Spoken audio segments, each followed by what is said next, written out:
Hello everyone, আসসালামু আলাইকুম রহমতুল্লাহি বরকাত। আসলে ভিউয়ার্স, গত পরশু দিন অর্থাৎ বৃহস্পতিবারের দিন আসছিলাম ট্যুরে সাতক্ষীরার উদ্দেশ্যে। তো সেখানে একটা ভাঙা ভাঙা মাইলেজ ছিল। টোটাল ট্যুরের পরে আবার 372 কিলোমিটার আমি এই বাইকটা রাইড করছি। তো আজকে 7.34 লিটার অকটেন নিলাম। ঠিক তেলের লেভেল আগে যেখানে ছিল ঠিক সেখানে রাখছি। তো আসলে 35 মেবি আপনারা আসলে হিসেব করে দেখেন যে এখন এই MT-15 লং ট্যুর এবং সিটি রাইড এটা আসলে কত কিলোমিটার করে পার লিটারে গেল। তো আসলে তেলের মাইলেজ বিবেচনা করলে এই এত একটা হাই আরপিএম এর বাইক আলহামদুলিল্লাহ অনেক ভালো, কিন্তু এটার আউটপুট আছে তেলের মাইলেজটা। তো যারা MT-15 বাইক রাইড করতেছেন তারা আসলে কত মাইলেজ পাচ্ছেন নিশ্চয় অবশ্যই কমেন্টসে জানাবেন। আর এটা হচ্ছে BS6 ইঞ্জিন, লাস্ট মডেলটা আর কি।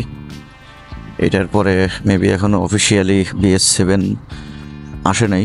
BS7টা আনঅফিসিয়ালি আসছে। ভার্সন 1 থেকে ভার্সন 2 মাইলেজটা অনেক ইমপ্রুভমেন্ট। আরও যদি একটু ভালো মানের ফুয়েল আপনি নিতে পারেন সেই ক্ষেত্রে আসলে মাইলেজটা আরও একটু বেশি ইনক্রিজ হবে। প্লাস আরও একটা জিনিস হচ্ছে যে এটা কিন্তু এখন আমার বাইকটা 12,000 RPM-এ আনলক করা। সো এটাও কিন্তু আরেকটা পয়েন্ট।